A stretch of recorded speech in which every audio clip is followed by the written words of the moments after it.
Good evening, everyone. Welcome to episode number 8 of the Fanboys Anonymous Group Meeting Podcast. I'm your host, the owner of fanboysanonymous.com, Tony Mango, and with me on the panel tonight we have several fanboys and fangirls, including Mike Payton, Mike Payton. Jen Siegel, Hi. and Orion Petitclair. You got that right. Yes, I did. It takes a while. It's totally Petitclerk.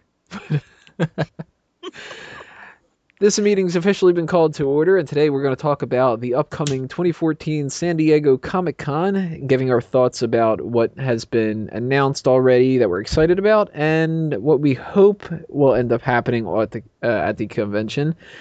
At least at the moment, the things that haven't been spoiled and kept a surprise from us. So we'll try to break down what we might see them doing, what we hope that they do, the kind of stuff that they probably won't, but you never know, and so on and so forth. And we really don't have any rhyme or reason for how we're going to throw this out there. We're just going to start throwing random topics at you guys. So I'll start off here with one thing that I find really interesting that I'm looking forward to, and that is a very random one, but we'll get into a lot of the comic book stuff a little bit later on. But I noticed when I was going through the list of all the panels that they have set up for the 3 different days, which I've never gone to Comic-Con, and this year has been the first time I've actually gone to any conventions. Fanboys Anonymous did the South Jersey Geek Fest convention in April, and then we had just done Too Many Games in, what month was that? June? I'm losing track. So I've never gone to something as huge as Comic-Con, and when I saw this big list of everything that they had going on, there was, 5 different panels going on at the same time frame and all that, a little bit overwhelming. But something I found really interesting was there's a lot of different TV shows that I watch that have a presence at Comic-Con this year that I wouldn't have expected necessarily. One of them is Hannibal. The TV series is based off of the books and the movies slightly. Is going to have a different panel called Embrace the Madness, which I'm pretty sure they're going to go over what's coming up in the next season and spoil a little bit of this stuff here and there. But does anybody here watch Hannibal other than myself? Nope. No. Oh, you guys got to watch that show so much. It's so horribly brutal that I can't imagine how they get away with doing this on NBC. The first episode that I watched, and I am a big fan of the movies, and I'm not really into the whole like the gore fest kind of films and stuff. So that's never been a real attractor to me. I always thought the psychological aspect was a whole lot more interesting. But when they announced that they're going to do a Hannibal TV show, I was all in for it, and I never expected there to be that much gore on this show. And by the time the second season came around, I was expecting a lot of angry parents and stuff sending in their messages of like, you can't put this on TV or whatever. Second season was just as bad, if not worse. So I'm really curious to see if there's a way for me to listen to these panels outside of going to Comic-Con, because obviously you're not going this year. But I want to know, above all, what they announce, whether or not certain characters died because they had a huge cliffhanger at the end of the last season, and if they've got any idea of what they're going to do, how to tame the show down, because they've gotten to a point now where you're just like, well, now I expect anything to happen. But that kind of takes me into another thing. Does anybody here watch Walking Dead? Of course. All right, now I don't, but is Walking Dead going to have any kind of a presence at Comic-Con? Oh, most likely, of course. The new season is coming up sometime in the fall, so most definitely there's going to be some Walking Dead news or tidbits. I know for certain that Todd McFarlane, his toy company, is actually producing a new building set line, kind of like Legos, but they're for Walking Dead. And they definitely do not look like Legos when you look at them when they're all together. They look like just little miniature sets, like you'd find like little micro sets. It's amazing though when you see them all come together, and the pieces do look like Legos, but when they're together, they don't. I'm just kind of picturing one of those Lego people with that little stump on the head, but it's bitten off by a zombie, and they're missing an arm. And That's gonna be the sequel to that Lego movie that they just came out with last year. Lego Zombies. Maybe it would be better than that. I don't know. Uh, Going through the list of some other TV shows that are outside of the superhero genre that really dominates this market. Um, Another one of them that I am actually a huge fan of, and this is something that has a little bit of ties to the comic book community, is Person of Interest. And what I mean by that is it's created by Jonathan Nolan, who had co-written The Dark Knight and Dark Knight Rises with his brother Christopher Nolan. And you can really see the parallels between Person of Interest and the Batman series. And if you are interested in finding out more information about that, I actually wrote something. One of the first articles I think that I had written for Fanboys is a comparison of those two. But Person of Interest is a show that I have the utmost respect for because I think that it is just a gem in the middle of a diamond in the rough, basically, you could say. Uh, I kind of have a feeling the answer is going to be no, but does anybody here watch Person of Interest? I I watched do. it. I watched it in its first season at least. I kind of liked it, but I just didn't follow it all the way through. I like it. It's I like the crime of it, the crime solving. I always like all those shows, SVU and that kind of stuff. So, Person of Interest gives me a that um Another outlet for that kind of a genre? exactly. Almost feels like Batman to me. It definitely is a lot like Batman. I mean, you've got your Alfred kind of a character. You've got your Bullock with Fusco. A lot of different parallels between those two. So they know how to tap into that market. So that wasn't as much of a surprise for me that they're going to be popping up here. But still, if you think about it, I mean, that's like you were saying, Jen. Like if it's kind of like that CSI, NCIS type of Right. market too. Those don't seem to be having that much of a presence at Comic Con. So that little bit of a gap that they bridged with the Batman series must be that thing that makes them go, you know what? Let's go to Comic Con. Let's get people interested in watching a dude who could have been Batman back in the day, and he would have been awesome. Jim Caviezel. Um, that's another one that I'm really interested in. This one, it's probably gonna annoy you, Peyton. Inside the Big Bang Theory writers' room. That actually interests me. I saw that on the website. I I love want to the know what show. goes on in that because I actually really love that show. Me too. Here's Yeah. how I figure they do it. It's they go around to these comic conventions and try to overhear as much as they can, and then just take a big dump over whatever it is they said, and then hand the actors the script. And Oh then my cue the God. laugh track. Yeah, exactly. I will give you that though. The laugh track is pretty bad on that show. It is awful. But some of the stuff's really funny. Some of it's kind of crude, but some of it's pretty funny. And they should get a lot of material out of this because I mean they represent that I'm jumping ahead a little bit of one of our future shows, but I think that they represent the geek community pretty well in a lot of different aspects. Throw out a Definitely. little plug for Nerd Court there coming up eventually. megapowersradio.com. It's a long-term debate. I personally cannot stand the show. Not only would I find it offensive, I just don't find it funny. Like, you could be offensive and be funny, but it's not funny. Oh, that's for sure. Uh, I think the last one or two seasons have definitely gone down in par to how it started and how hilarious it was when it first started. Yeah, And, I like, agree. especially the things that have, like, transcended the popularity of the show, like that stupid Bazinga thing, and Yeah. what's that, the Kitty a Fur song or whatever the hell it is.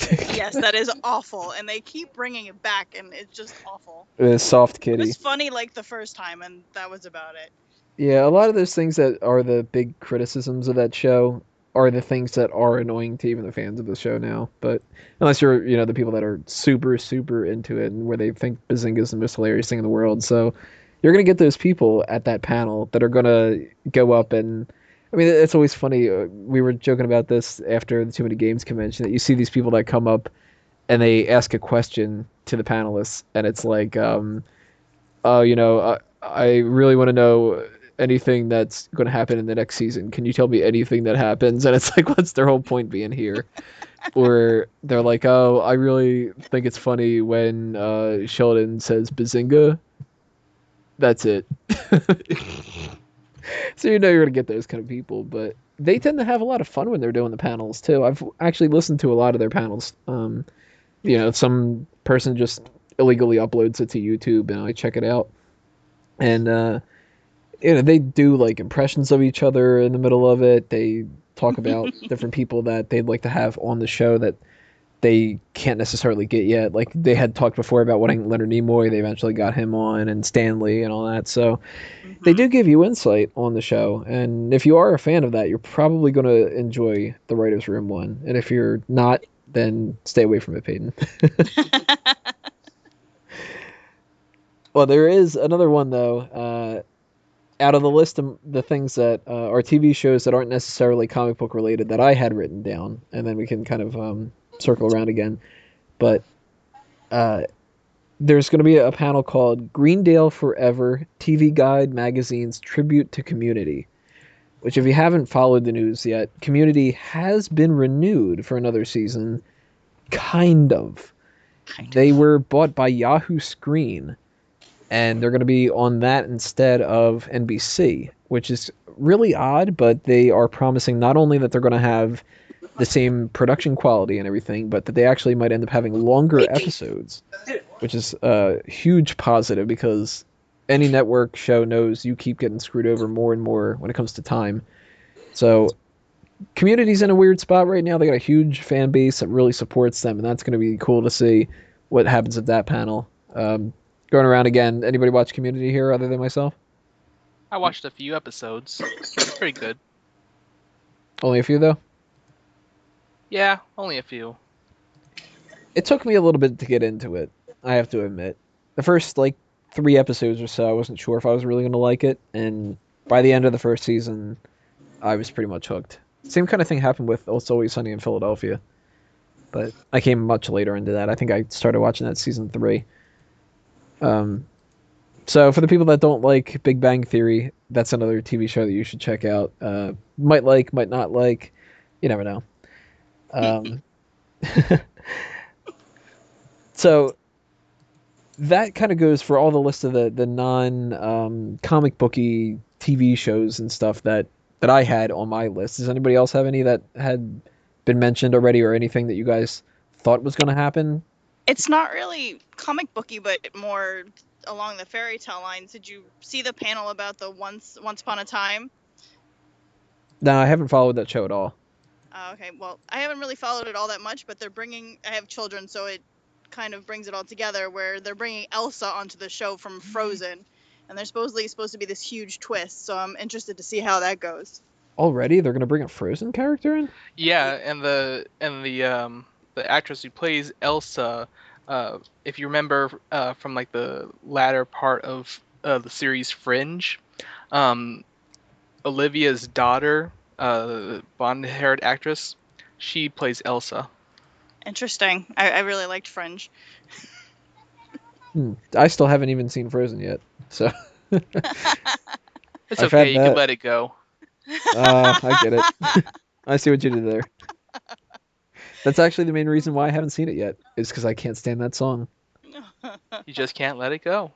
Every time that I think about putting that movie on, I can't do it.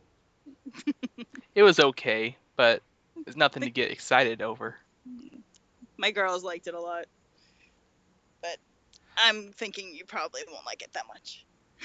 Well, a good Disney movie, especially if it's a good Disney Pixar movie, is awesome. I mean, I can watch Aladdin pretty much any time if I'm in the mood for a Disney movie or like a Toy Story or something like that. But yeah, but those weren't really girly movies. Yeah, it does seem like they it's have a targeted love more story towards girls. throughout, but there's a lot of adventure, and it's Frozen's more of a girly movie, I think.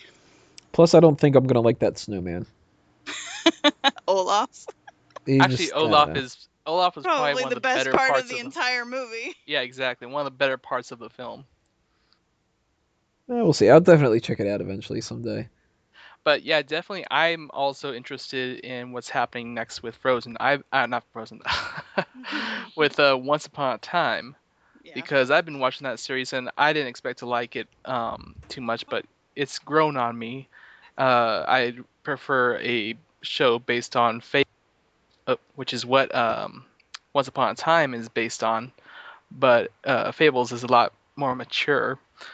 But yeah, Once Upon a Time has been pretty fun. I also kind of liked the spin-off series of Once Upon a Time in Wonderland. That was okay, even though it was a bit slow in the start. But another show I'm really excited about is almost comic book related, but not quite. It's based on a novel series by Neil Gaiman. Is American Gods. American Gods has been for the longest time trying to get a AMC series together, and I saw somewhere recently in the news that it got greenlit, but I think it might have gotten greenlit by another production company other than AMC. So I loved that book, American Gods. It's very, I'm not gonna say fun, but it was very interesting to read.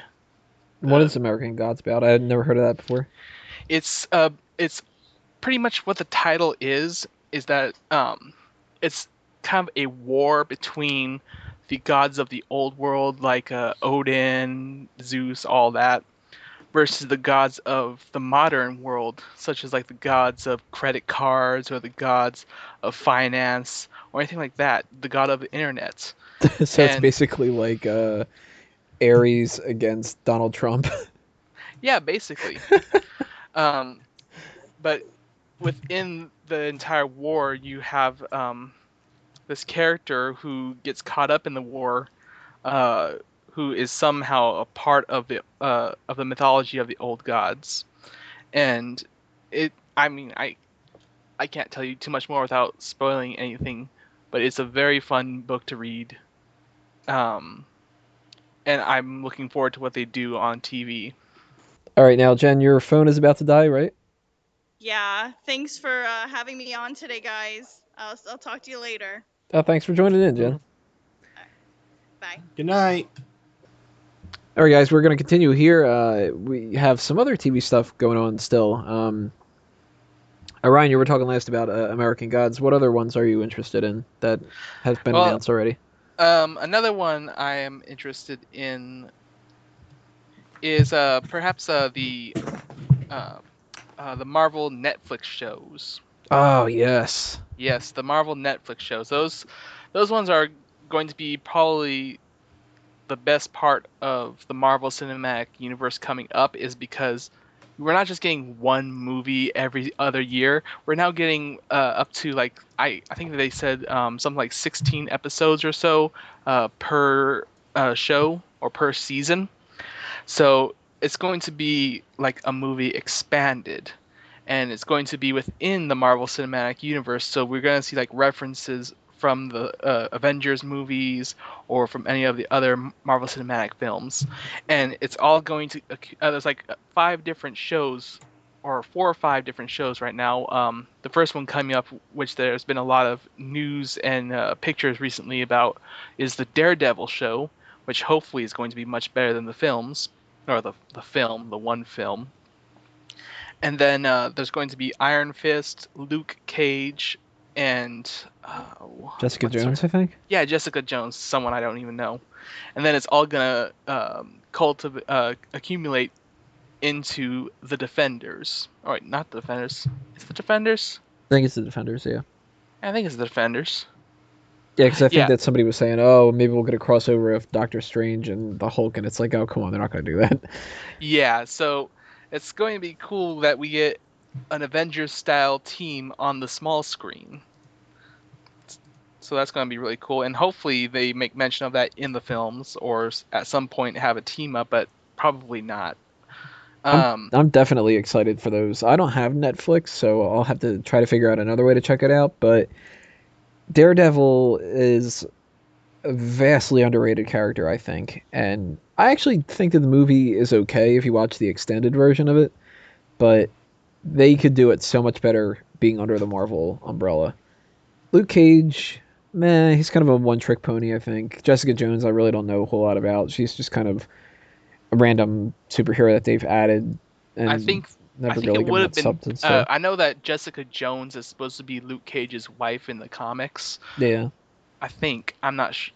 Maybe not. But I think that they had a kid together, and she was also supposed to be like a classmate of Peter Parker's, and like they kind of added her into like, oh, she was also there for this and also there for that. And it was like, I don't remember yeah, that, but I think though that the better move Marvel should have made was instead of making an individual Luke Cage and Iron Fist film, they should have just done a Heroes for Hire film, is what they're both well known for, being the Heroes for Hire team. yeah, I kind of agree. I mean, I think that maybe you could do like a lead-in Luke Cage show and a lead-in Iron Fist show to give them like their origins, and then instead of doing the Defenders, I think that they all should have just been Heroes for Hire. I think you could have had a whole like ABC or NBC or whatever station you would want to go to. Probably ABC because they've got Agents of Shield, Disney, and everything. You could have done a whole Heroes for Hire show of like a burn notice type of thing where people that go up to the superheroes and they ask them for help throughout the episode and they take on these odd jobs and whatever. Luke Yeah, that's a Cage, Daredevil, and great all that. idea right there. I mean, just batching it off of Burn Notice. That would just be Burn Notice, or wait, there's Burn Notice and then there's another one where it's similar. Um, oh, Did they do that on? Leverage. I was thinking Uh, maybe Psych. I haven't seen that show. I Psych, yeah, it's kind of the same, but Leverage also is one of those shows. But what I'm really looking forward to is I hope the Netflix series is a huge success, so that they make more Netflix series and they continue this trend of making individual series that build up to a huge team series. Because the next team series I would like to see is Marvel Knights, another street level team that would involve like Daredevil, Punisher, and who I'm looking forward to is Moon Knight. I hope Moon Knight gets his own TV series, because he would do much better in a TV series than a standalone film, uh, especially since he's a lot more street level than say Thor or Iron Man or Captain America. And also, it's very likely that we might see Moon Knight sometime in the Marvel Cinematic Universe, because there have already been some Easter eggs. There was an Easter egg in the first Thor film when Coulson was interviewing was grilling Thor. He mentioned, are you like some sort of mercenary? You're like the mercenary type from South Africa, which is kind of a jab at Moon Knight's origin. There's also the Easter egg in the Winter Soldier movie, talking about there was there was a man in Egypt that Shield was keeping an eye on, which is I didn't even again, catch that one. yeah. And then in the upcoming Ant-Man film, I think they confirmed that one of the characters will be a character that will become the villain Crossfire, and Crossfire was one of Moon Knight's earliest enemies. So I'm not too familiar with Moon Knight, but anything that they can add into this Netflix series is awesome to me. And Peyton, you watch stuff on Netflix all the time, but you're not Mhm. the biggest superhero buff out there. Is that going to be something that you check out mainly because it's on Netflix, or not at all, or subject matter, or what do you think about I this? would definitely be more apt to give it a chance on Netflix because of the convenience of when I could watch it. This is the future of how we should be allowed to watch anything on demand when you want to see it. Stream ads and if you need to. I'm not one who's going to complain about that, but having to make sure I'm at my house on Friday at 8 p.m. not always going to happen. As much as I may want to be there to watch whatever it may be, I'm not going to be there. So being able to watch it anytime on my own is fantastic. And I have to give kudos to Netflix. All their original series may not be amazing, but they're all very well produced, very high quality, and have had no problem finding an audience. So if they want to start heading more into this superhero realm, I'm perfectly okay with that. I don't know much about the subject matter of who they're picking. I've never read those comics. I don't know anything about those heroes. But you know what? I didn't know anything about the Green Arrow before I started watching Arrow on CW, and I fucking love that show now. So I'll give it a shot. Speaking of that, they did announce Arrow special video presentation and Q&A. So we're gonna get some of those people that go up and go, "Oh, Arrow, I like that part where you shoot the arrow. Do you like that too?" Is it Oh yeah, hard to shoot arrows? dude, definitely. Arrow is probably one of the best comic book based shows on television ever. It's they've really done it justice. I mean, back during Smallville's days, Ugh. yeah. I mean, they had the Green Arrow on that show, and this one on Arrow is way better, much better. And then not only is it much better, it spawned off a spin-off series of The Flash, and that's Flash. gonna be Well,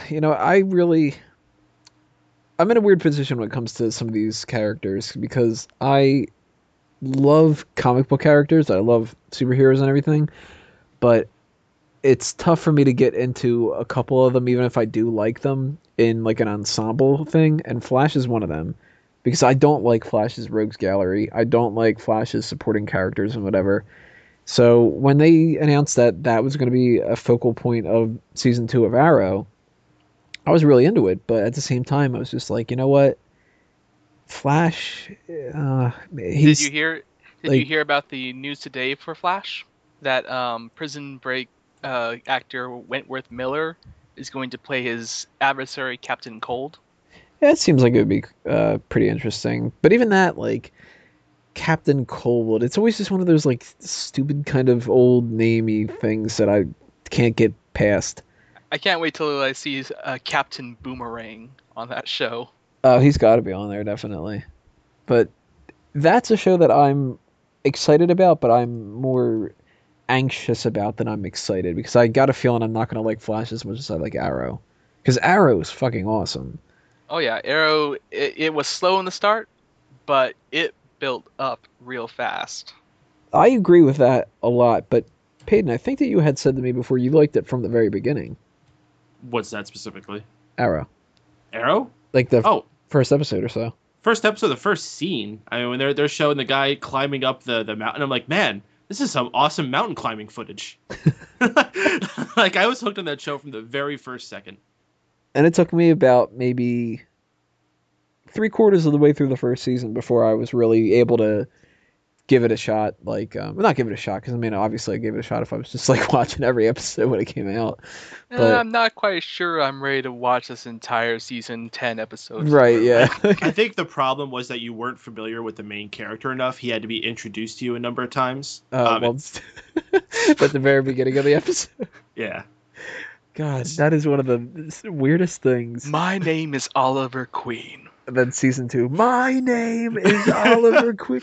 My name. That's going to be their new special presentation for the video.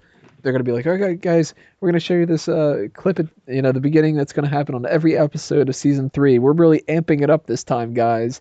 And it's going to be him in a fucking megaphone. My name is Oliver Queen. And then by the time they get to season 4, it's just going to be like this inaudible dog tune that'll be playing. You know, another show I'm kind of looking forward to, because I'm not entirely familiar with the source material, is Constantine. Oh, I'm not looking forward to that at all. I think that's going to be terrible. Yeah, sure, it might be terrible, but they're also planning on just dragging in some other DC characters, such as Doctor Fate and the Spectre. It'd be interesting to see if they can build something off of just the Constantine show, kind of do what Marvel's trying to do, and build a almost cinematic universe on the television. It would be cool because like I've been hearing things about like they want to try to build a Justice League Dark type of show, and that would be interesting just to see like a darker version, a darker area of the DC universe.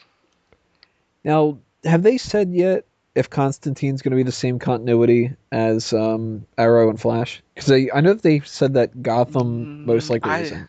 no, I don't think they have. I think right now, Arrow and Flash are going to be its own thing. Definitely Gotham is not going to be part of Arrow, and Constantine is pretty much on its own thread. Now that's a show, Constantine, that I will watch the first episode of, but I got a feeling I probably won't even bother watching the second one because so far the trailers haven't looked that good. But Gotham is something that I'll check out even if I hate because I'm just such a big Batman fan. Now, Peyton, if you got into Arrow, are you gonna watch Flash, Constantine, and Gotham? I will give Flash a chance just because there's a lot of the same team involved, but I'm not as optimistic for it. But I could always be surprised. I never would have thought I would be into the Arrow show.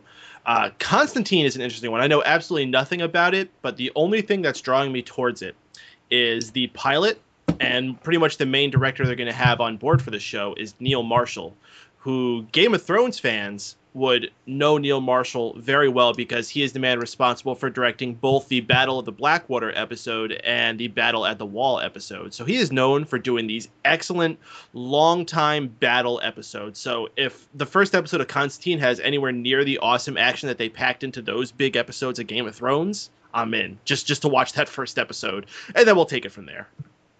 What about Gotham? I don't know anything about that. I Not at mean, all. not at all. I haven't even. This is the first I'm hearing about it, so I'll have to let that one bake on me. Anything involving Gotham, I could give a chance, but Batman's very hit or miss. So anything in that world is possible that I'll really like, and it's possible I won't. Like, I love the Tim Burton movies. I'm actually not a big fan of the Christopher Nolan movies. Fuck me, right?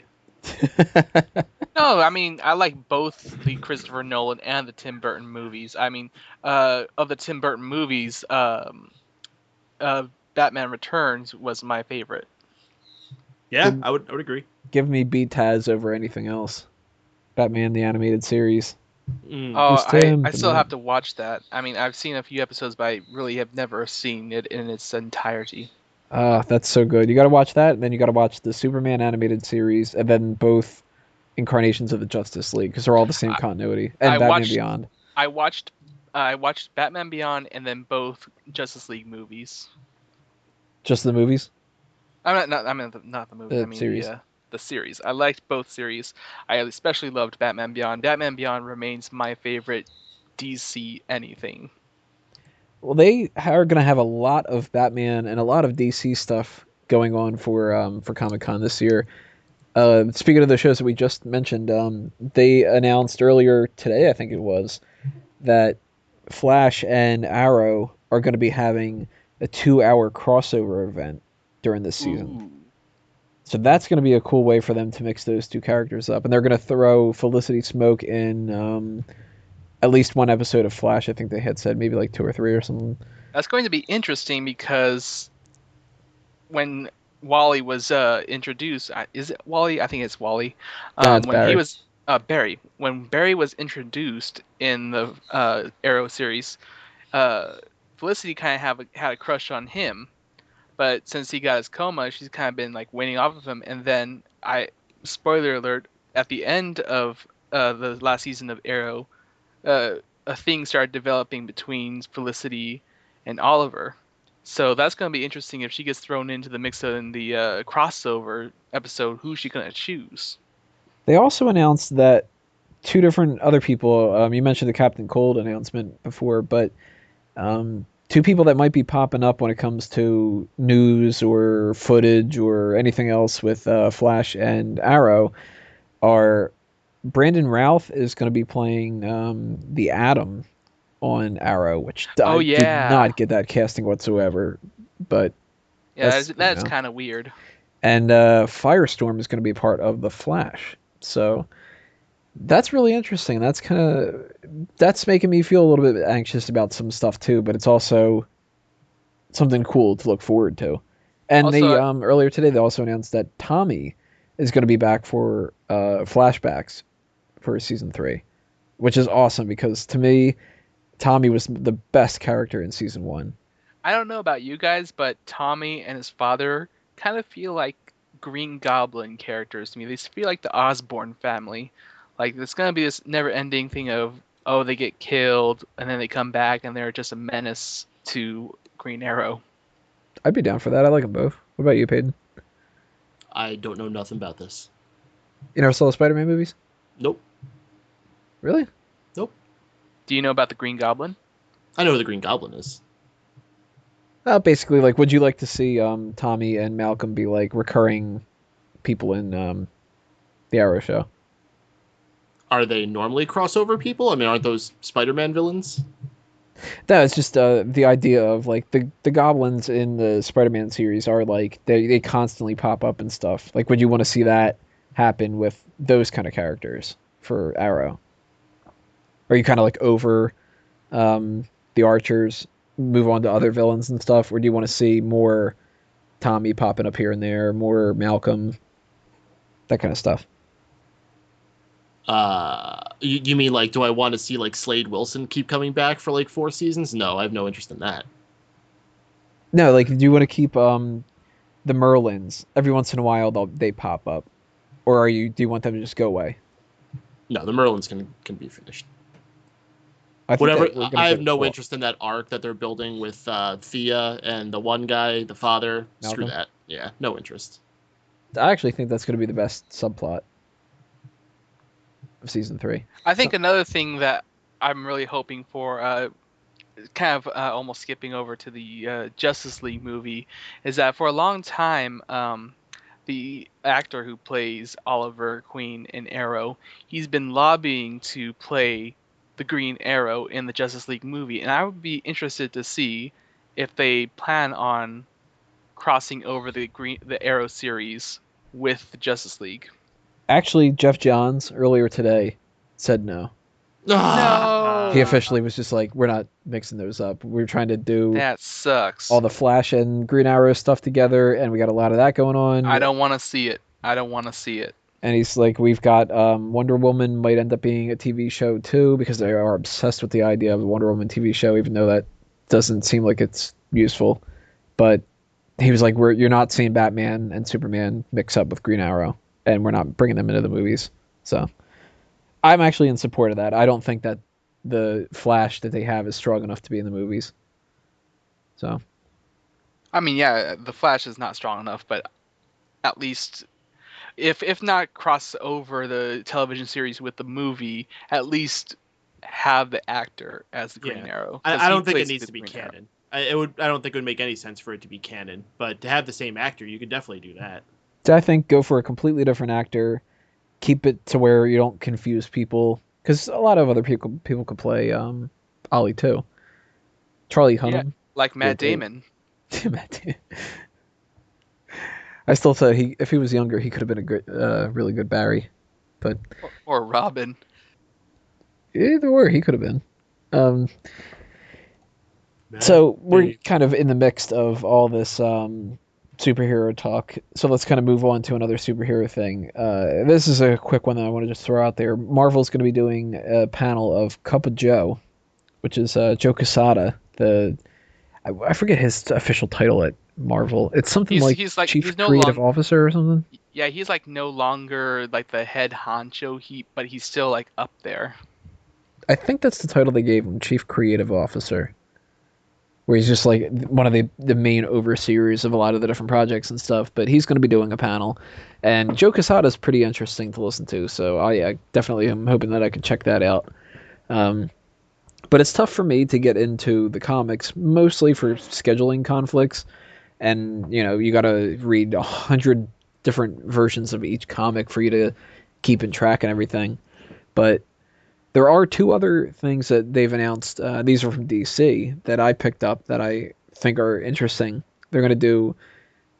One of them's got a weird title, the DC Band-Aid. I've been hearing about that. Where they're going to do crossovers between different versions of the different characters from the Elseworlds and stuff, like Batman from Earth, whatever, and, Superman. Reestablishing the multiverse. That's basically, yeah. And they got another one that's going to be Godhead, which just sounds like it's really a lot of jokes can be made out of that, but it's the new gods against the Green Lantern Corps. So I know Chris Dace is probably going to be really into that because he's really into the GLC. But um, Peyton, you're not into the comics, but uh, I know that Orion, that you are. Um, Well, kind of. I'm not a huge. I'm a more of a Marvel follower than a DC, but I have been keeping up with their recent weekly comic book event, Futures End, which is where they're pushing the entire New 52 storyline 5 years into the future. Uh, and it's supposed to involve Batman Beyond of the New 52 continuity, which is why I got involved with it because I love Batman Beyond. I've been following the comics, but this Batman Beyond is only slightly different from his current comic book series. And I've been following this Futures End business, and I mean it's a bit taxing on the wallet because a book comes out every single week. And as far as I can see, this is gonna go on until the year's end. Uh, but it's been a pretty interesting run so far. Um, I don't know even half of the characters that are in the book. Like, supposedly, I guess Frankenstein is a part of the DC continuity, so he's in there. And then there's something weird going on with Superman and Brainiac. Uh, but otherwise, it's been a very interesting run so far. Um, I I would probably wait for the trades if I were you, if you're interested at all in the series, because it's going to really take a bite out of your wallet if you try to follow this every single week. well, out of the comic book stuff, those were the only things that had caught my eye. Um, anything, despite not being super keeping your eye watching out on for it. Is there anything that you stumbled across that you thought was interesting, Peyton? Well, while I was looking through the program here, I did notice that they're going to be giving away 7 free posters of My Little Pony. All you have to do is visit 7 different booths, and each booth will give you a free poster, and you can get the entire collection. So collect them all. Is there any other comic book related stuff that had caught your eye, Orion? Well, I mean, so far, all this week, Marvel has been pretty much dominating the news sphere, and and a few of those things are the changes they've been making to some of the staple characters for their new Marvel Now initiative, such as Thor becoming a female, not really becoming a female, but he's being replaced by a female character who will be called Thor. And then there's also the Falcon. Sam Wilson will become the new Captain America because Steve Rogers, his his super soldier serum is finally wearing off, so he's rapidly aging and won't be able to continue his career. And then there's going to be the Superior Iron Man, which has no ties to Superior Spider-Man, so don't worry about that. I love Superior Spider-Man, but I won't get on that subject. In which Iron Man moves to San Francisco or LA or something. I think it's LA. Um, and he's, I guess he's going to distribute Extremis to the public for free or whatever. Um, and it's just they're trying to make a brand new team with trying to represent more minorities, which I'm completely okay with. But what I'm not okay with is the knowledge. We all know that very soon after they make they change these characters up, it's gonna go right back to the way it was before, with Steve Rogers as Captain America and proper Thor as Thor. So I wish there was more permanence to these characters, but everybody already knows, this is gonna be permanent, no matter how much Marvel swears up and down that no, this is gonna be a permanent change. No, it's not gonna be. Yeah, I agree. I think it all depends if they bring it into the movies. I think if Uh, they bring these stories into the movies, they will be permanent because that's going to cement it in people's minds. If you have something happening in the next Thor movie where it gets transferred over into a female, I think people will buy it. If you have whatever the other guy's name is take over Captain America in the movies, I think people will buy it. But I if you think just let it sit on some unknown comic that, only, I don't know what a proper percentage is, maybe 15% of the people who know about those from the movies, which is the majority of the public, would know, it's not going to catch on. People aren't going to believe it. It'll just be like, oh, they're doing that? That's novel. Oh, hey, look, there's the real Thor. yeah, and I mean, I the whole thing, it's leaving a bad taste in my mouth, not because it's changing things, as most comic book nerds would be opposed to, like, oh, they're changing our favorite characters, blah blah blah. No, I'm fine with that, but if you're gonna change something, give it some permanence. I mean, Superior Spider-Man, when Doc Ock took over Peter Parker's brain, that lasted for a little over a year. If that lasted for longer than a year, say 2, 3, 4 years, I think that would have been a little more significant. But I would give these new changes perhaps maybe a year, a little more, but eventually they're going to just revert back because these are Marvel's flagship characters. These are the characters that you're going to be seeing in the movies, and they're not going to have them different from what they seem in the movies for too long. And I don't think they're going to try to reflect what they're doing in the comics in the movies, because you have a better chance of having the Winter Soldier Bucky becoming Captain America in the movies because uh, the Sebastian Stan, the actor who's signed up to play Bucky, he signed up for something like 9 Marvel films or something like that. So when Chris Evans no longer plays Captain America, you're probably going to have Sebastian Stan take over. Now, the non comic book stuff before we get into most of the movies, because there's a lot of movie stuff that we can throw out there.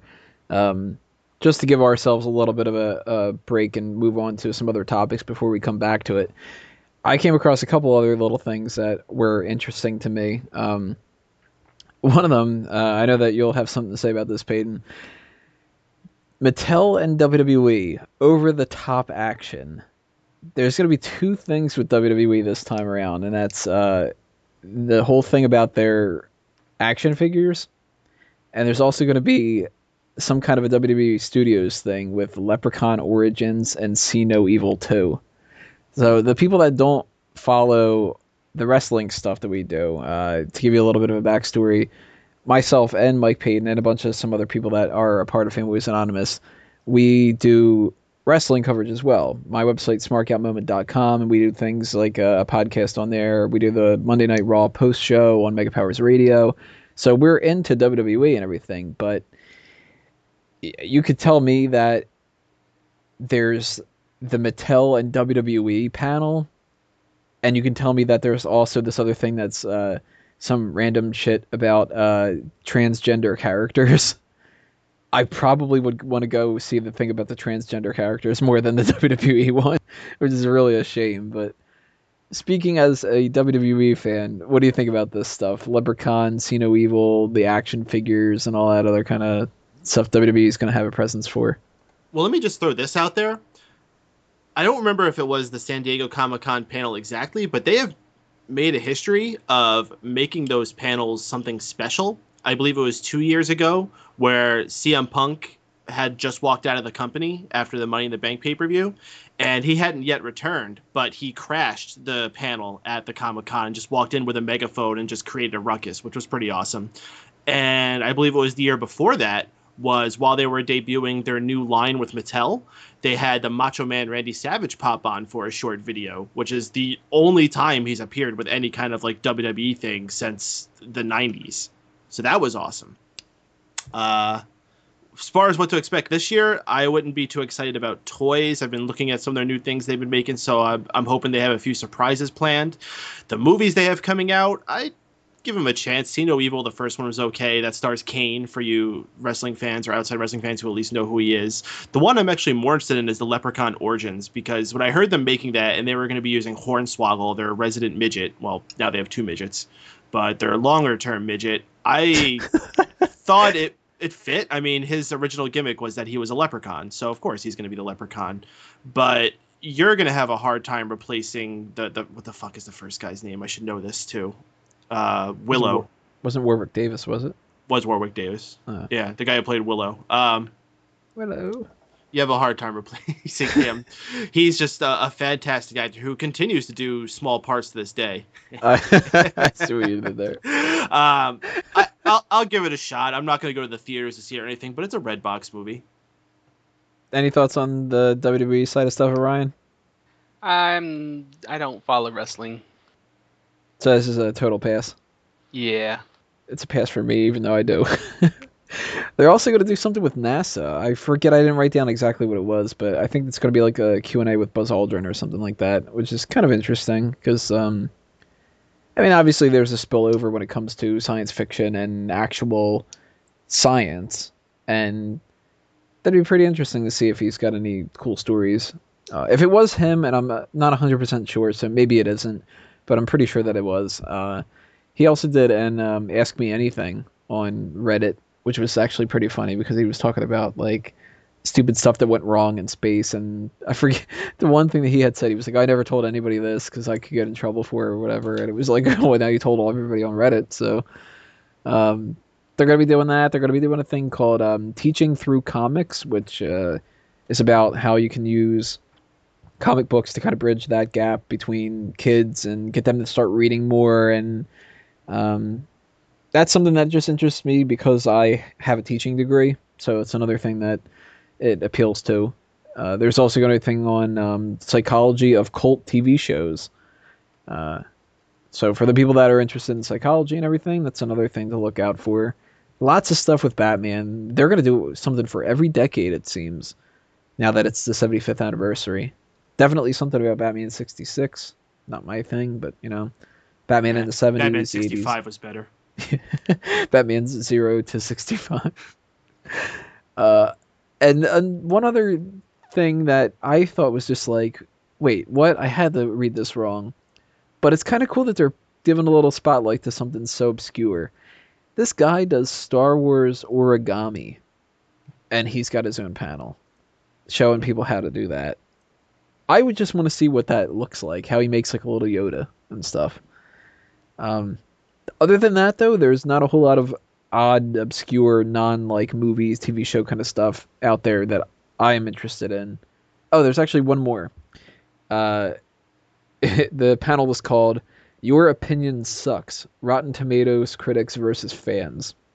Hmm. So those are some different things that I would definitely want to try to check out if somebody would end up posting them online, or they release it on the Comic Con website or something like that. But out of those or any of the other kind of non movie subjects, what other stuff do you guys have that you thought might be interesting, Ryan?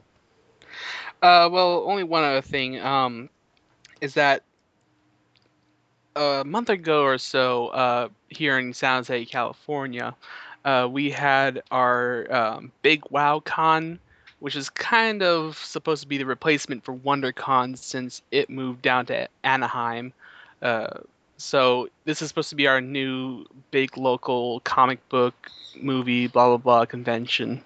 And while I was there, I was talking to I think he was either an artist or an official from Image Comics who is tied to the Darkness comic book series, and I was having a conversation with him discussing all the upcoming Darkness stuff, and I told him, oh, I really loved the Darkness games. I don't know if you guys ever played them, but they're probably some of the best comic book related video games on the market.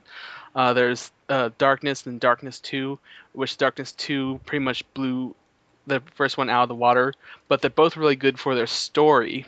And I loved their story, and the second one kind of ended on a cliffhanger. And for the longest time, I haven't heard anything about a Darkness 3 to complete that story. And so when I was talking to the guy, I asked him, hey, is there going to be a Darkness 3? And I said, yeah, they're already working on it. So even though there still is no official word yet online, whether they're making it or not, I heard from this official from Image Comics who's tied to Darkness. that yes, they're already making a third game. I'm completely unfamiliar with that. Oh yeah, definitely. If you like first-person shooters with a story, definitely pick up The Darkness. Are there any other odd, obscure little panels and stuff that caught your eye? No, I didn't get a chance to look at all the panels, but really none have really caught my eye. What about you, Peyton? Anything really weird? Lots of beautiful women in cosplay. Oh, that's definitely a positive. Can't wait to see all the pictures coming out. Not just to like ogle at beautiful girls or anything. I like seeing the creativity that people bring too. Like I remember there was a Comic-Con that happened right after the movie Sharknado came out, and someone actually had a cosplay of them being a Sharknado. I thought that was just amazing. How did they do that? They had like Marge Simpson hair, and like it was just like looked like a twister basically, and then there was like little pieces of like sharks and different things sticking out of it. So let's get into the big meat of the thing that we have going on here, and that's the movies that are coming out that most people are going to go ape shit over, and that's myself included. The Marvel and the DC ones, some of them are going to be announced a little bit coming up, in the next week or so. I'm sure they'll throw out some other details, try to get people excited and whatever. But they haven't really talked a whole lot about a lot of them. So that's what's making me think that we're going to see some surprises here. And then there's also the shows, not the shows, the movies. I'm showing my age a little bit there when I start calling them the picture shows. The talkies. Those talkies, yeah. Some of those picture shows that are coming out, later on this month or so are going to have some kind of a presence, like Teenage Mutant Ninja Turtles. They got to do something in regards to that, but they can't be doing anything too huge because it's kind of a waste. Um, but I'm interested in three things above all, uh, and that's I'll knock the first one right out of the way because I'm sure there's more to talk about with the other stuff. One thing I really, really want to hear some information about is Star Wars. Hmm. Uh, and it's not so much that I just want to know more about Star Wars. I want my fears to be quelled because I am so worried that this is going to suck. And the more information that comes out, the more nervous I get, and the more that I question whether or not this is a good idea. Because there's basically only a couple things that I wanted them to do if they were going to do another movie, and they seem to not be doing those, and I don't like it. So I haven't heard anything yet of the one guy, I can't think of his name, the one redheaded guy who was in the Harry Potter movies, of what his character's name is.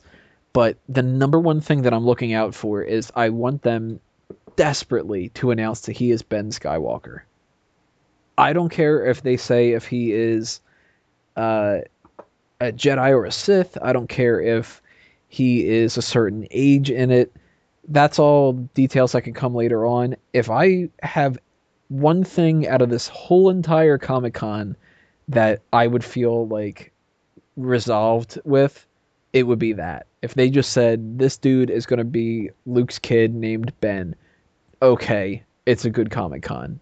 Because I am just so worried that they're going to go with a lot of these rumors that we've heard that Han's daughter is the main character and Han Solo is actually like the main character of the movie. It's all about trying to find Luke who went off in exile and a whole bunch of stuff that I am not on board with. But Star Wars is definitely a number one thing for me to look out for.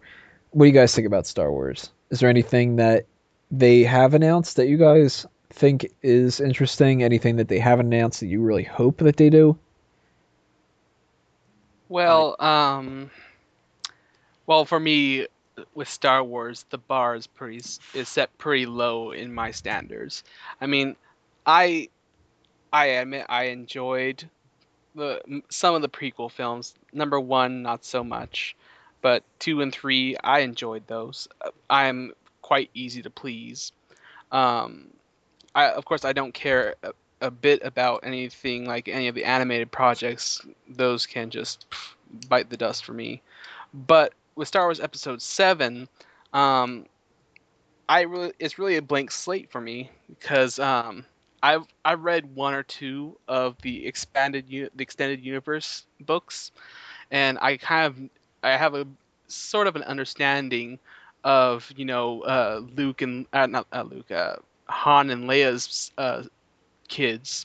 That they had like I think three kids or so who all became Jedi. Um, but otherwise, I know that they said that the producers said they're not going to be drawing on the expanded universe, that they're going to make an expanded universe of their own. So it's really a blank slate for me. I have very low expectations, so that when it does come out, I'll just be blown away and not ticked off or anything. What about you, Peyton? I'm very similar to Orion. I am just trying to remain as neutral as possible up until I see that movie. I love the first three Star Wars films so much. I'm conflicted on the prequels. That's another story for another day. When I heard Disney was purchasing the franchise, I was actually very happy because a lot of people will freak out. But you know what? I think Disney has done fantastic with these third-party franchises they've picked up. I'm talking about the Muppets. I'm talking about the Marvel series. They've done tremendous work with those. So I have no worries at all of what they're going to do with Star Wars. I worry about some of the people I have heard involved. I do love J.J. Abrams. Is he still involved or did he fall off? No, he's still there. He's still there. Okay, good. I actually heard that an actress by the name of Gwendolyn Christie, who plays Brienne of Tarth on Game of Thrones, this monstrous-sized woman, really tall, I heard she's going to be a member of the cast in the new Star Wars, which actually got me pretty excited to see whatever they have for her. That's definitely got to be something cool. So I'm trying to not get into too many things. There's really nothing they would be even able to announce or show at this that would change my opinion all that much, unless it was J.J. Abrams leaving. I might be a little perturbed by that.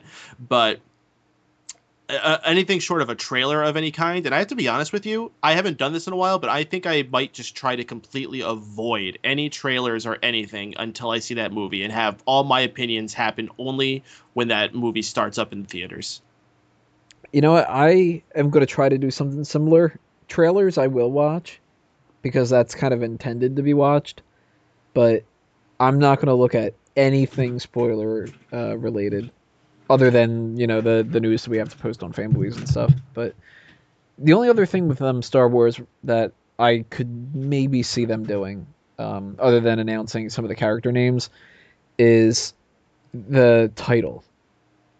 I really hope that they have a good title for this, and I hope that they announce that, because that's something you can announce now, and it's not going to be detrimental. It's not going to really be something where they're spoiling too much, showing a teaser trailer or something. Can I just disagree with you for 1 second? Go for it. Do you remember when they revealed the title for Star Wars Episode 1? Nope. Okay. Well, people went nuts about the name. They thought it was going to be one of the coolest movies of all time. The Phantom Menace, that guy sounds cool. And then they saw the little sneak peek of Darth Maul. It's like, oh, that's the Phantom Menace. He's going to be kicking ass. People got their expectations so high and then were disappointed. I think you kind of can't avoid that in a lot of ways. People are going to go into this no matter what. I mean, you could call the movie Star Wars Episode 7 Star Wars Again, and people will be like, yeah, it's Star Wars again. Woo! Like, and then people like me will be like, oh, fuck's sake, Star Wars Again's the title. Like, but, there's been a lot of rumblings about different title options, and I haven't liked any of them. So I'm hoping that none of them are true and they get something better. But then again, they've got a habit of doing that. And I remember hearing such terrible titles for Episode 3 before that came out. The big running rumor was that it was going to be called Divisions of the Quagmire. I was just like, you gotta be kidding me. You can't do that. All the people making all the memes of Quagmire from Family Guy, you can't do it for Star Wars. And thankfully they went with the title that they should have. So I've got a lot of confidence still left in this movie, but I can't see them not having anything Star Wars related at Comic-Con this year. So whatever it is, if it's a title, maybe some more casting announcements, maybe a couple of still photos or something like that, anything that they announce, I'm going to pay a lot of attention to. But man, I really, really hope that whatever it is, it's good. That takes me on to some of the other movies. And since I've been talking a little while, I'm going to pass this on. When it comes to DC, there's really only one big topic, but uh, what do you think about this whole Batman v Superman, possible Justice League news, any of that kind of stuff that they've all thrown together? What do you guys think about that? Mhm. That's it. That's like one of the Well, biggest topics. You got to give me some specifics here, man. I mean, it sounds like Orion's got something to say. Please. well, so far, nothing I've heard from the entire DC production has disappointed me. Um, because when it comes to the casting of Ben Affleck as Batman, I'm very neutral about that because even though Daredevil was panned, uh, it was more of, I guess, the director or the writer's fault that it was so terrible. Ben Affleck did an okay job. I'm sure he'll do a fine job as Batman. Um, of course, with Jesse Eisenberg as Lex Luthor, that's going to be a different story because Jesse Eisenberg has a very specific character that he plays, and I just don't see that character as Lex Luthor. But otherwise, with the whole Wonder Woman thing and any other characters, that's just all bonus for me. I'm looking forward to all of that. Well, some different specifics that they had said. They did say they are going to announce something. They're going to show something. But they are being real dicks about it because That's not specific at all, Tony. well, I'm giving you more information. Hold on. What they did show was some photographer crawling under a sheet and talking about a picture that they're going to be announcing. And the first thing that everybody ran to was, oh, it's going to be a picture of the Trinity, Batman, Superman, and Wonder Woman. And they've played a lot of coy, like back and forth nonsense bullshit about it, where now people are like, well, I don't know what the fuck it's going to be. Is it going to be a picture of just like uh, Amy Adams, and that's they're really setting us up for nothing and just trying to get our attention. And then when it comes down to it, it's like, okay, guys, here we go. We're going to take a look at this background photo of a car or something like. Or is it going to be something where you don't expect it? Like last time around when they had the big announcement of Batman v Superman, that kind of came out of the blue. They could have announced, Man of Steel 2. They could have announced that maybe the next movie is going to be a Batman movie, but they went straight to here's a logo of the Superman emblem and then the Batman logo behind it, and people went crazy.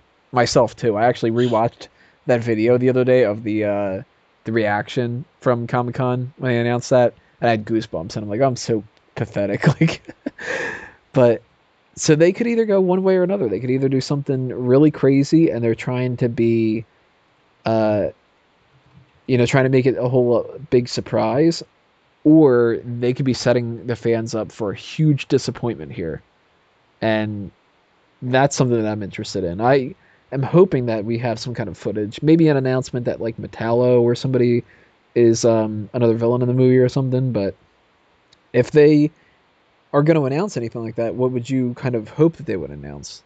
Peyton, there you go. There's your specifics. Let me make sure I got this correct. You're asking me what would I hope they would have to announce in regards to Batman versus Superman? Yep.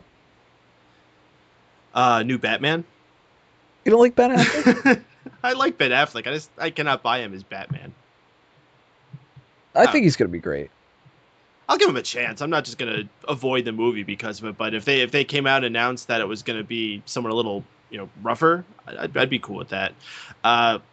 Again, I think that's another movie I'm just gonna try to refuse getting any pretenses on. I'm just gonna avoid any more trailers. Especially I'm trying to avoid any talk of it anywhere. My gosh, if it's one of those things where if you look at the comments thread of anything involving it, you're gonna lose your IQ by about 5 points. That's being generous. 5 points. More than likely, by the time you get to the fifth comment, you've already lost the five. It's a movie that's been a long time coming. And I'm just gonna wait to watch it. There's no way I'm not gonna go see that movie. There's nothing that they're gonna say or they're gonna show or I'm gonna hear somebody else say that's gonna keep me from seeing that movie. And then I'll make up my own opinion when that time comes. It's, as I said, it's a long time coming. People have been wanting to see these two clash on a big screen for a long time, and it's about time. So I'm just waiting to see it. Well, it really does suck. Right now, I think they're still both listed as the same day for Batman v Superman and Captain America opening on the same day.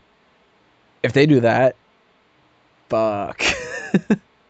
Because I'm gonna have to spend an entire day at the movies. I gotta see both on the opening night, and that's gonna be difficult. But that kind of brings us into the Marvel thing. That's one of the huge topics, obviously. They've got so many different projects that they can line up. You were mentioning earlier, Orion, that they've got this idea of, what was it, 2019? Yeah, they just recently announced that they have movies slated to 2019. They just released like dates. They didn't release what movies they were, but they just released the dates. So they didn't even say like Doctor Strange or something, which they've confirmed Doctor Strange, but they haven't said which date that one is. No, it's just a list of dates they anticipate movies will be released on. That's it. Well, that's something to be keeping your eye out on. Titles for the different Phase 3 movies, whether or not they announce officially Black Panther, maybe the Inhumans, maybe a Guardians of the Galaxy spinoff or something like that.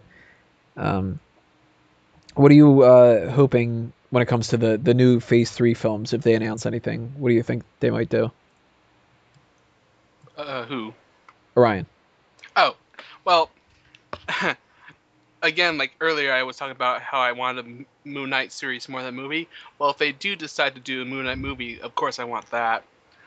But otherwise, I'm really hoping Guardians of the Galaxy is a phenomenal success. That one of these upcoming Phase 3 movies is another Guardians of the Galaxy movie. And what I'm really hoping is, I'm really hoping that they have the movie rights to the Angela character, who used to be a Spawn character from Todd McFarlane's Spawn series in Image, but Neil Gaiman won the rights to her a few years back, and now she's a Marvel character, and they're working it out so that she's Thor's long lost sister from the 10th realm, which I guess was like basically heaven. Heaven is the 10th realm, the realm of angels. And so she's actually a member of the Guardians of the Galaxies in the books right now, and I'm really liking her her interactions with Gamora, who's played by Zoe Saldana, I think is how you say her name. They have this kind of warrior love relationship going on in the comics. It's just really entertaining, and I'd love to see that in the sequel, just to see, like, sure, they can have Angela come in as Thor's long lost sister, but just have that Gamora and Angela relationship. Well, Peyton, if you are into the Marvel series and everything, but not really projecting characters that you were interested in, which ones were the movies that you've seen so far that you kind of are hoping we get another one of, like maybe another Incredible Hulk or something like that? Anything coming up with Phase 3 that you are sort of crossing your fingers about? Interestingly enough, the thing I'm most looking forward to through Phase 3 is learning some new people. I'm intrigued to see this new Ant-Man flick coming out, the Guardians of the Galaxy flick I'm actually looking forward to, the new villain that they're choosing for the Avengers 2, Ultron. These are all people I know nothing about. I don't read the comic books, so these are all being introduced to me through these movies. So it's going to be a learning experience for that, and I want to see if they could hook me the same way they hooked with a lot of these other heroes. The only one of the existing ones I'm kind of interested in seeing another movie in would be Thor, just because from what I'm hearing, I haven't seen the second one, but it just hasn't lived up to what it was, and the first one is possibly my favorite of the whole series, so I'd like to see more Thor. Not particularly excited for another Captain America. I'm pretty oversaturated on Iron Man, and both Hulk movies were atrocious, so no thank you. Uh, More Jeremy Renner would be cool. Getting some type of Hawkeye movie or a Shield movie would be neat. Have Samuel L. Jackson, Hawkeye, and Black Widow all together with a few other agents doing something. Yeah, I don't need as much Coulson as they're throwing at me. That's why I've never watched the TV show. But more Hawkeye. I'd be digging that. They have said that Hawkeye's supposed to have a bigger presence in Age of Ultron, Sweet. so that's cool. And they're throwing a couple little things out here, lately, the past couple days about the villains in Age of Ultron and how they're going to tie in different characters and bring in um, different aspects of different characters in different ways and everything like that. So that's something I'm interested in. Definitely want to hear some more about Vision. Maybe see a picture of Vision or so. Well, from what I've been hearing about the villains, I know that both Scarlet Witch and Quicksilver, who are played by the. It's funny because those two actors, what's his name, Aaron Tyler Johnson and uh, Elizabeth what Olsen. Elizabeth Olsen. It's funny that they're playing brother and sister in this film, where in Godzilla they were husband and wife. Especially that they're playing brother and sister that are That basically incestuous in the fucking comics. And Yeah, in the comics they're known for being incestuous, which is funny. But I love Ha the ha. news I've been hearing about the characters that they're supposed to, I think, begin as villains working for Ultron, because that really brings in the whole perspective of that even though they're not supposed to be mutants in this film because Marvel can't use mutants, that they would feel perhaps neglected by humanity and therefore side with Ultron in destroying humanity. it seems like they're taking a lot of different liberties, but they're also keeping things very, um, very close to the sources on this one, and they're leaking some information here and there, but they're trying to make sure that it doesn't get too much out there, which is interesting. So anytime that they say something about like the twins or something like that, I'm always, I don't know, um, I'm not believing it all yet, is what I should say, I Well, guess. another thing will be interesting is like going back to that fact that Marvel can't use mutants in their films because that's tied up with Fox. There's a theory going around that Marvel is trying to amp up their Inhumans property. The Inhumans being like the classic Kirby-like characters. Guy with a really loud voice, I forget his name. Black Bolt. Yeah, Black Bolt and his Inhuman tribe. And recently, Marvel had a comic book event where the Inhumans were involved. There was like a huge influx of Inhumans in the human population.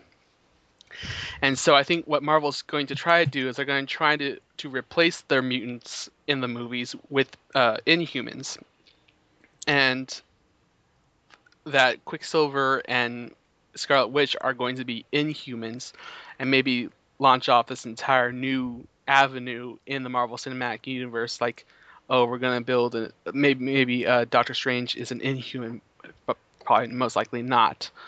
But any other characters that who had mutant origins, uh, but are tied to the Marvel movies, maybe they're going to get an origin change as well into the Inhuman origins, because we've yet to really encounter in the Marvel movies any true like mutant like characters. Everybody has been a product of science or accident or cosmic or anything like that. There hasn't been a real mutation in humanity.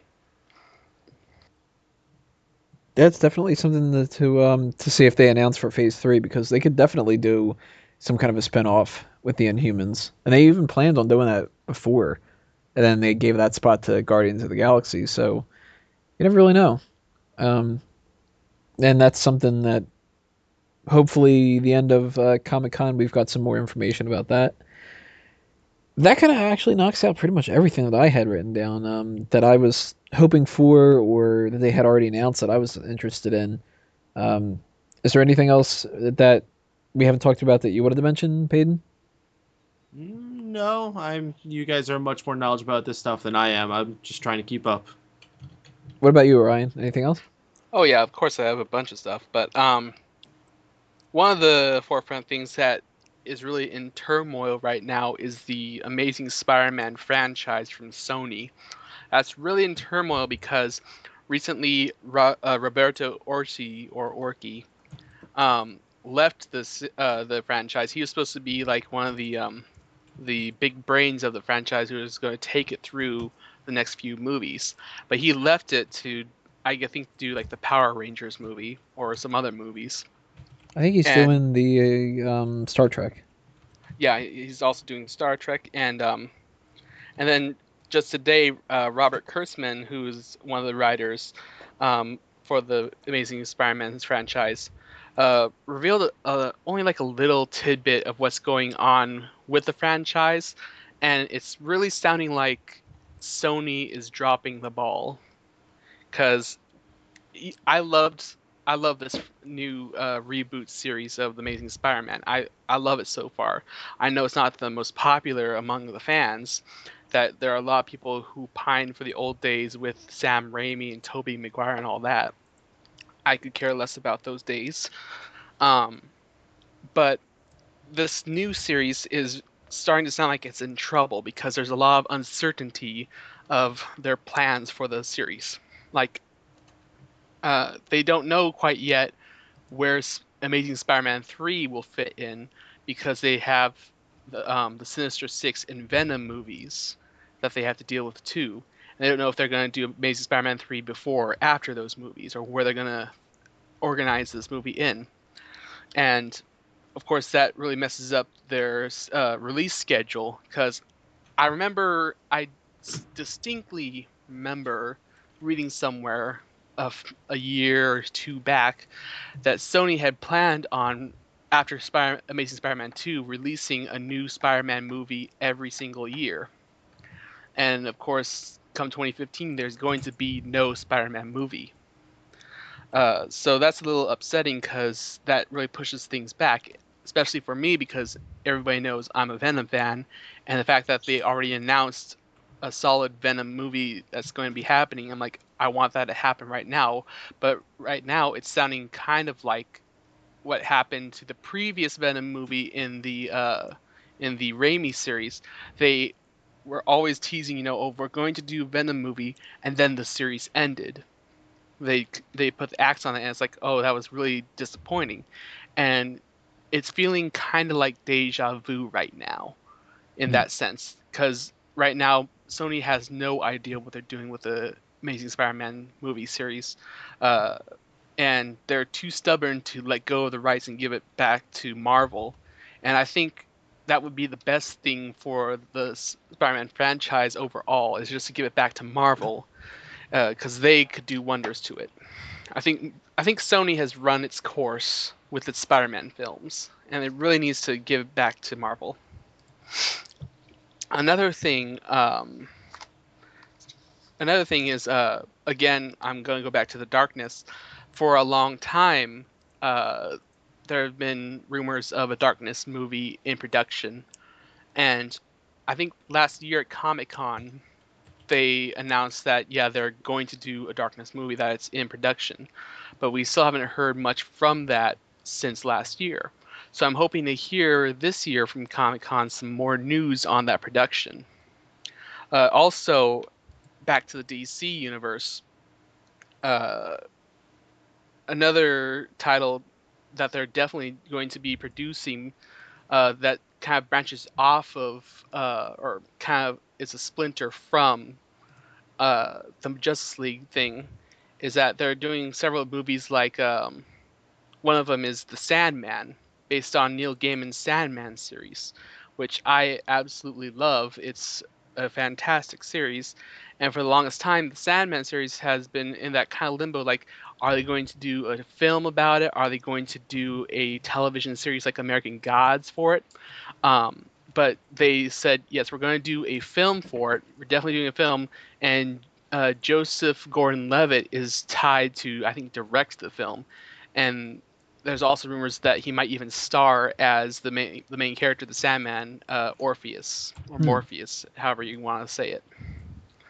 And so that's going to be a really trippy film when it comes out because the comics are pretty trippy, and they say they want to try to retain some of the horror aspects of it. Of course, for me, horror doesn't translate well in print, so I was never really scared of what happened in print, even though it's supposed to be horror. So hopefully they do have some horror elements in the big screen adaptation. And then finally, with comic book movie type news, this is not a big budget film that I'm going to be talking about. This is something a little smaller, but it's been a kind of rising Comic Con tradition.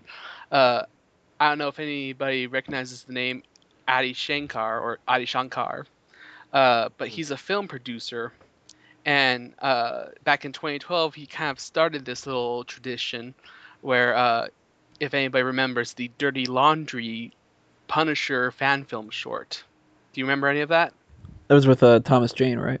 Yeah, that was where Thomas Jane reprised his role as the Punisher just for this short film. And so Adi Shankar produced that film, and that was a surprise hit back in 2012 in San Diego Comic-Con. That was like a punch out of nowhere, like, wow, that was amazing. And then he did it again at Comic-Con 2013 with the Venom short Truth in Journalism with oh man, I know his name. Ryan Quanten from the True Blood series, and that was another one of those short films where it was I think maybe less of a success, but I enjoyed it myself. It was quite uh, an honorable movie for Venom fans, Eddie Brock fans. So he's done a movie in 2012 and in 2013. So I'm excited to know if he's doing anything for 2014. What is he going to surprise with for us next? You know, what Marvel character will he do next? So far, these have been kind of darker, grittier, ground level type of characters. Punisher and Venom. Venom might not seem like a ground level type character, but he kind of is. He's kind of he's also known for being like the lethal protector of San Francisco, protecting the homeless from these big corporations and everything. So I'm hoping he continue. If he does bring something to this year's Comic Con, that it's going to continue this ground level short fan film, and I don't know if he could possibly pull off like maybe something like Ghost Rider or something like that. Oh God, I don't need any more Ghost Rider for the I rest of know, my entire life. but my hope, you probably already know, my two biggest characters are Venom and Moon Knight, because I won't shut up about them on the site. But I'm really hoping it'd be like a Moon Knight because that would be another interesting short profile, short film character that he could pull off. It'd just be like, just like with Dirty Laundry, you didn't know that Thomas Jane was the Punisher until that shot when he pulls out his shirt, or when he says, you know, what's the difference between justice and punishment, or whatever that quote was. You didn't know he was the Punisher until that moment. And like, oh my gosh, this is a Punisher fan film. I hope if Adi Shankar does come with something, that it would have that similar feel to it. You're like, where's this guy going? Who is this character we're watching? Oh, it's Moon Knight. It's Mark Spector. And they could really branch. I mean, he could really pull off. I don't know if, because I think those were a bit bigger productions than just a short film production, so it took a little longer to produce that film. But if he could pull it off, I think the best material he could pull from for a Moon Knight short film for this year's Comic Con would be if he could pull it from the current Moon Knight series in print by Warren Ellis, Declan Shalvey, and Jordi Belair, because that series has been a non-stop hit since issue 1. And that would be great if he could use reference from that and really pull in the audience. And this would really help with Marvel. You know, they could look at these films and be like, here are characters that people are interested in because of these short films, builds interest for possible movies later. You never know. Maybe that could get him some kind of a spot doing some directorial work on that Netflix series. Maybe it could get him popping up on Agents of Shield or something like that. I mean, there's a lot of different options that you could do. Look at Yeah, Chronicle. Chronicle ended up getting Josh Trank the Fantastic Four gig, and he's ruined the oh hell out of that. But yeah, there's another gig. Oh my gosh, Fantastic Four. Um, yeah, I'm not even giving them any time. yeah, the fact that Fox just blatantly said no, the Fantastic Four will not be based on any of the comic books. It's because Fox and Marvel are having their little turf war with character rights between the Fantastic Four and the X-Men. Um, but the fact that Fox just blatantly said we're not going to do anything based on the comics for Fantastic Four, that's like, what's the point of the Fantastic Four movie? That's not even Fantastic Four anymore. So that's something that I'm pretty sure pretty much everybody is not excited for. But between the movie stuff that is coming out with Marvel, the DC stuff, all the extraneous things, Star Wars and whatever, all the TV shows that we mentioned, the comic books, the crazy stuff like NASA and whatever, there does seem to be a lot that's coming our way for Comic Con that will be interesting. And then I'm sure on top of that, we're going to see a lot of big surprises that nobody saw coming. So I'm looking forward to it. I'm hoping that there's a lot of awesome news. And naturally, of course, if you guys are following some of that stuff, go to fanboysanonymous.com. I'm sure we'll be posting little tidbits here and there that we find really interesting. And you can throw your opinions out there about that. And also make sure that you guys leave your comments below on this video and all the other videos and on the website as well of what you want to see coming our way with Comic Con 2014, what you hope will pop up, what you think will, et cetera, et cetera. Um, I think we pretty much run down everything that we possibly could with Comic Con. So we're going to wrap this up, and we have one thing that we had to do before we wrap it up officially, and that's throw out some plugs and promote some different things going on in our little worlds. So Peyton, hit us with whatever you want to toss out. Well, currently running on Fanboys Anonymous, we are running a single elimination tournament to determine what was the best death from season 4 of Game of Thrones. So if you're a fan of that show, please head to fanboysanonymous.com. Look around there. You should see it in the top slider. If not, scroll into the TV section. You'll see it popped up on there. We're going to be posting a new bracket every single week, and we're going to whittle it down until we figure out what was the best death. I know what my favorite was. What was yours, though? Vote often, come back every single week, and we'll see you there. And Orion? Well, recently Fanboys Anonymous acquired a new affiliate site through the Venom site, which I've plugged for the last few group meetings I've been in, and which you might have seen me plugging at the end of my articles recently, especially for like Venom articles or whatever. So recently, the Venom site just became a Fanboys Anonymous affiliate, and we're happy to announce that just last week we launched our new blog, our blog series, which we call A Dose of Venom. And it's where fans can write about whatever they want to talk about in the symbiote fan world.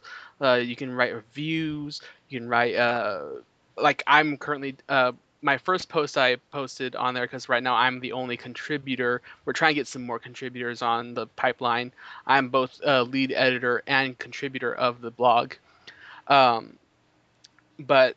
the first post I posted was basically a profile for the symbiote race, just breaking it down, biology, this and that. So we post new content every single Friday, and we're looking for contributors.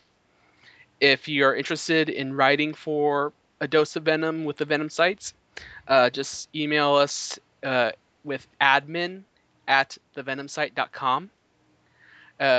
Just let us know you want to write with us, or if you have an idea that you would like published, we'll get in contact. We'll get you set up with our blogger, and we'll have a blast. All right, guys, and if you are interested in joining the Fanboys Anonymous crew, we're always looking for more people that can stand up and share with us.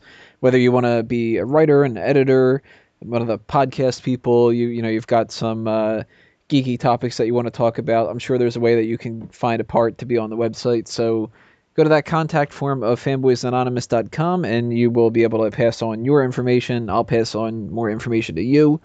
And for those people that are interested in the writing stuff, of course, check out the website. And the people that are interested in the blogs, not the blogs, the podcasts, we have so many different shows that we keep adding more and more podcasts into the mix because we want to make sure that we pump out as much awesome content for you guys to listen to as possible. We've got our review points that are going to be coming up for different movies like Teenage Mutant Ninja Turtles and Guardians of the Galaxy. For both of those movies, we're actually going to do a set of fan tracks where we're going to record some audio commentary that you can listen to while you watch one of the episodes of Avengers Earth the Mightiest Heroes. We're going to do the Guardians of the Galaxy episode of that. We might be doing the first Ninja Turtles movie for an episode of Fan Tracks. We have Nerd Court coming up where we're going to debate different topics and figure out just who wins the battle of the brains when it comes to different geek sides of different things. We've got the Game of Thrones podcast, which is going to be coming back as soon as possible. Just all sorts of different stuff. The Dace Man show, and I am losing track of all of them because there's just so many awesome ones you got to check out. Go to the homepage of fanboysanonymous.com. You will see a big list of all of them at the bottom of that page. And all in all, just stay tuned to what's coming your way, fanboys related, and stay tuned to whatever Comic-Con coverage that we put up on the website as well. Big thanks to everybody who was able to take part in this, and thank you, everybody, for listening. Stay tuned for the next group meeting episode next month. Not sure what we're going to talk about yet, but if you have any suggestions, go ahead and leave those comments below. Maybe we'll pick yours. Maybe we'll go with that one. And for myself and for everybody else who was on the panel and everybody who is a part of Fanboys Anonymous that wasn't able to join us tonight, the meeting is adjourned. See you next time, everybody.